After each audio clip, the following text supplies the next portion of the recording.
Olá, queridos, sejam bem-vindos ao meu canal. Meu nome é Araceli Fagundes e hoje nós vamos falar um pouco sobre a maior necessidade do mundo.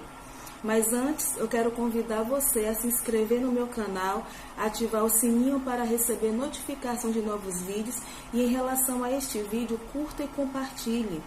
Você deve ter procurado Novembro Azul 2020, veio parar neste vídeo e eu falei que nós vamos falar sobre a maior necessidade do mundo. O que é que tem a ver? Calma, você vai entender. Eu trabalho com palestras, não é? Tanto nas igrejas como em algumas empresas. E chegando o Novembro Azul, eu sempre procuro estar atualizada e estudando sobre o tema. E não foi diferente este ano. E pesquisando, atualizando aí meus dados, como sempre, eu fiquei muito triste. Por quê?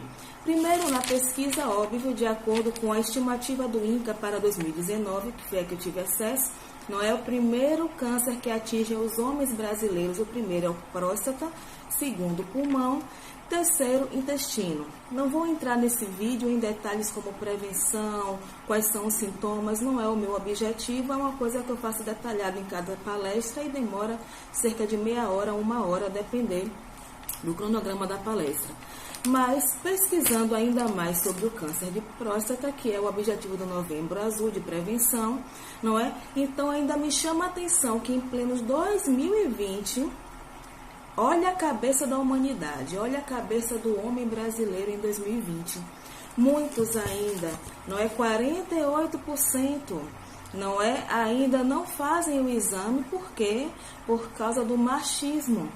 Entendeu? Alguns falam que não é coisa de homem. Outros falam que tem vergonha, que o constrangimento atrapalha. Perceba que tudo isso está ligado ao eu. É a vida da pessoa sendo dominada pela opinião dos outros, o que vão pensar de mim, o que vão achar de mim. E veja, a vida dominada pela opinião de gente ignorante. Porque uma pessoa que profere coisas como essas, que pensa que se cuidar, que fazer um exame médico é atitude machista, né? Tipo assim, o machismo me impede, porque se eu for, porque eu não sou homem, não é? Tenho vergonha, eu tenho constrangimento, queridos, e prejudicam a sua vida, a sua existência neste mundo, a sua família, a sua missão desta terra, por causa deste eu exacerbado. Isso chega a ser doentio, isso é de uma ignorância muito, muito grande. E eu quero deixar aqui uma meditação para os homens que acreditam em Deus, para os homens que têm a palavra de Deus como fonte de verdade. E eu quero que vocês prestem atenção no que está escrito em João, no Evangelho de João, no capítulo 12, no versículo 24. Em verdade vos digo, se o grão de trigo caindo na terra não morrer, fica ele só, mas se morrer, produz muitos frutos. Aqui fala sobre a necessidade, aqui especificamente de Jesus, dele ter que passar pela morte para que através da morte dele, nós pudéssemos agora ter a oportunidade de termos vida nesta terra em abundância e ainda no porvir uma vida eterna. Mas trazendo para os nossos dias, eu trago a necessidade da gente, do nosso eu morrer, para que muitas vidas sejam abençoadas, da nossa necessidade, de agradar aos outros. Essa necessidade, esse ego precisa morrer para que a nossa vida cumpra o propósito, para que a nossa família seja abençoada.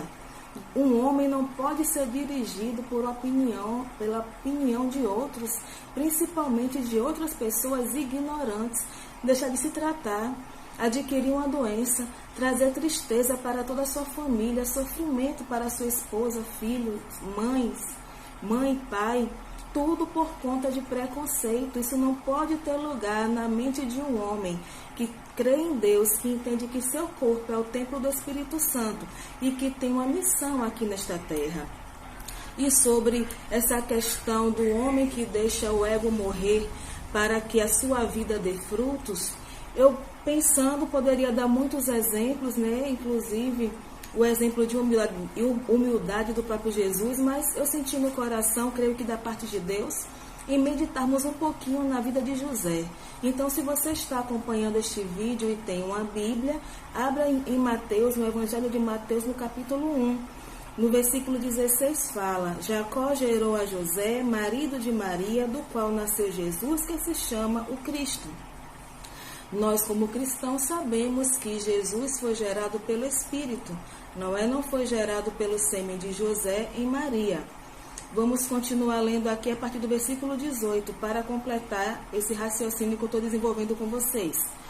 Ora, o nascimento de Jesus Cristo foi assim: estando Maria, sua mãe, desposada com José, sem que estivesse antes coabitado, achou-se grávida pelo Espírito Santo. Só explicando, vou trazer para os nossos dias de uma forma que não é exatamente o que acontecia, mas é para a gente entender mais ou menos. No mundo cristão, ainda que você case no civil, você não deve ter relação sexual até que você receba a bênção em um casamento religioso. Pelo menos na minha igreja foi assim, não é? Comigo, por exemplo, eu casei 1 semana ou 15 dias antes do meu casamento no civil, do meu casamento religioso, para só depois ter relação com meu marido, né? Depois de acertar as contas, né, com o casamento civil, com a sociedade, com as leis dessa terra, e depois, de acordo, tudo certinho, de acordo com a vontade de Deus. Então, é como se Maria e José tivessem nesse intervalo a seguinte situação: ela já estava prometida a José, não é? Se o José, digamos, morresse, era como se ela fosse viúva. Porém, ainda não tinha tido relação com ela. Não é a mesma coisa assim do que eu falei, mas é só para vocês entenderem que é um intervalo que tem um compromisso sério, tá? Tem que ser realmente fiel, a palavra foi colocada ali, sabe? Mas ainda não teve a relação sexual, é justamente nesse período que o homem aparece, que o anjo aparece a Maria, ela aceita a missão, ela engravida do Espírito Santo e ela vai ter com Isabel, sua prima, e passa lá um tempinho e volta então para a vila que eles moravam, não é? Mas quando ela volta, então começa o quê? A fofoca, o burburinho, porque volta Maria grávida. E que situação que fica José? Olha o que José faz, no versículo 19, mas José, seu esposo, sendo justo e não a querendo infamar, resolveu deixá-la secretamente. José, de acordo com as leis da época, tinha direito a denunciar Maria, porque não foi ele que fez o filho em Maria, inclusive fazer Maria morrer na base da pedrada, do apedrejamento. E você pode confirmar isso, sabe onde? Lá no livro de Levíticos 20, Levíticos 20, versículo 10, não vou ler agora para o vídeo não ficar extenso, não é? Em Deuteronômio, capítulo 22, versículo de 22 a 24. Ele estava coberto por uma lei que, inclusive, ele teria o direito de matar Maria, uma vez que ela estava comprometida com ele e ele não era o pai do filho dela. Mas ele não só não queria que ela morresse, mas também não queria infamar. Então ele abre mão do eu, do ego, do que iriam falar dele, e ele simplesmente deixa secretamente, com discrição. Abrindo parêntese, que diferença das condutas que tenho visto hoje. A tal da lacração na internet. Marido e mulher se separam e vão lavar roupa na internet. Amigos e amigas brigam entre si e vão lavar roupas na internet. Que baixaria! Gente justa faz como José. Vamos aprender com ele, mesmo tendo razão, mesmo podendo até mandar apedrejar, ele se retira em silêncio para não infamar. Enquanto ponderava nestas coisas, no fato de Maria estar grávida e ele não ser o pai, eis que lhe apareceu em sonho um anjo do Senhor, dizendo: José, filho de Davi, não temas receber a Maria, tua mulher, porque o que nela foi gerado é do Espírito Santo. Ela dará luz a um filho, e lhe porás o nome de Jesus, porque ele salvará o seu povo dos pecados deles. Ora, tudo isto aconteceu para se cumprir o que fora dito pelo Senhor por intermédio do profeta. Eis que a virgem conceberá e dará à luz a um filho, e ele será chamado pelo nome de Emanuel, que quer dizer Deus conosco, não é verdade? Despertando José do sono, fez como lhe ordenara o anjo do Senhor e recebeu sua mulher. Contudo, não a concebeu enquanto ela não deu à luz a um filho, a quem põe o nome de Jesus. Percebam aqui como José abriu mão do eu, do seu direito perante as leis da época, do seu direito perante os homens, por ser um homem cheio do Espírito Santo, por ser um homem justo. Ele não estava preocupado que as pessoas iriam falar dele. Ele não estava preocupado com a opinião alheia. E olha que ele achava que ela realmente estava grávida e ele sabia que não era dele. Ele estava coberto de razão. José não iria fazer lacração na rede social em relação a Maria. Não, ele era um homem justo. E sabe, ele recebe um sonho. O anjo do Senhor o convida para fazer parte dessa missão. Em 1 Pedro capítulo 1, 2 fala que nós, se eu não me engano, nós somos escolhidos de acordo com a presciência de Deus, não é predestinação. Predestinação, todos nós somos escolhidos para a salvação, mas nem todos querem. Mas de acordo com a presciência de Deus, Deus sabe com quem ele pode contar. E ele podia contar com José, que abriu mão do próprio eu para cumprir a sua missão dessa terra e para cuidar de Maria e daquela criança que seria o Salvador do mundo. E percebam que o anjo apareceu para Maria, apareceu em sonho para José, não apareceu para as pessoas da vila. Ninguém mais recebeu a visita do anjo, o anjo assim explicando, olha, foi boato, tal, que as pessoas estão falando que Maria é uma adúltera, que Maria é uma safada, é tudo fofoca, tá? Ela está grávida pelo Espírito Santo. O anjo não aparece mais para ninguém. Maria fica com a fama de safada, José de corno manso, sabe? E o menino Jesus, teoricamente, na cabeça de muitos ali, era de um pai desconhecido, porque eles achavam que não era de José. E se fosse de José, seria feito da forma errada. Percebe? Isso se comprova quando o Senhor volta em Nazaré e ali ele prega, ele tenta fazer milagres. Mas aquele povo, quando ele começa a pregar, começa a falar, ué, não é esse o filho do carpinteiro? Aí começa o buchicho, a fofoca. Ah, aquele que a mulher apareceu grávida, o corno manso assumiu. Ah, é ele. Imediatamente a bênção foi retirada daquele lugar. Milagres não puderam ser operados. E o Senhor Jesus falou que um profeta não é bem recebido na sua própria terra. Infelizmente, está lá em Lucas 4, versículo 16, depois 24 a 27, quem quiser conferir essa passagem. Então perceba que não só naquele momento José esmurrou seu próprio eu, ele passou uma vida de vergonha, de difamação, mas o mais importante para ele era fazer o que era certo diante de Deus, de acordo com a sua consciência, e proteger a sua família. E uma vez que ele se torna chefe daquela família, ele recebe a honra também de participar dessa missão. Tanto é que em Mateus, quem aparece na genealogia é José. Percebem?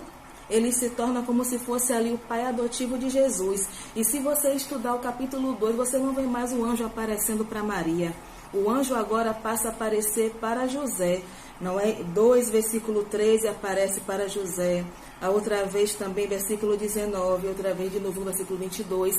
Então o Senhor agora começa a dar instruções a José de como cuidar daquela família, para que Maria fique tranquila, se dedicando à educação e aos cuidados do Messias. E imagine se José ficasse como muitos de vocês, preocupado com a opinião dos outros. O que é que vão pensar de mim? Eu tenho que me defender, eu tenho razão, eu vou fazer barraco na internet, eu não vou fazer exame de próstata não, que vão achar que eu não sou homem, vão fazer piadinha comigo lá no bar, lá no meu trabalho. Gente, Esquece a opinião de gente derrotada, de gente ignorante. Isso não é pensamento de gente vencedor. Se preocupa com o pensamento que Deus tem a seu respeito. Se preocupa com o chamado que Deus tem para a sua vida, em cumprir a sua missão aqui nesta terra. Eu gosto muito do pensamento que tem lá no livro Educação, na página 57, sabe? Desde nova, eu tenho esse parágrafo assim como um guia para a minha vida, porque aqui fala do homem em relação à humanidade. Mas, Novembro Azul, eu quero que os homens em especial reflitam nesse parágrafo que está no livro Educação, na página 57. Aqui diz: a maior necessidade do mundo é a de quê? De homens. Como assim? Que tipo de homem? Homens que não se compram e nem se vendam. Homens que no íntimo da sua alma sejam verdadeiros e honestos. Homens que não temam chamar o pecado pelo nome exato. Homens cuja consciência seja tão fiel ao dever como a bússola o é ao polo. Homens que permaneçam firmes pelo que é reto, ainda que caiam os céus. Querido, o que é certo, o que é correto, Deus te chama para viver isto nessa terra. Se até aqui você fez diferente, peça perdão a Deus e peça a Ele um novo recomeço para a sua vida, para que você seja uma bênção na sociedade, em meio às pessoas que te rodeiam e para a sua família. Que Deus te dê força, que Deus te dê poder para viver o que Ele tem para você neste momento. E lembre-se, compartilhe este vídeo para que ele abençoe muitas pessoas. Siga, se inscreva nesse canal, ative o sininho, tá bom? Conto com a colaboração de vocês para que essa mensagem atinja a muitas pessoas. Forte abraço.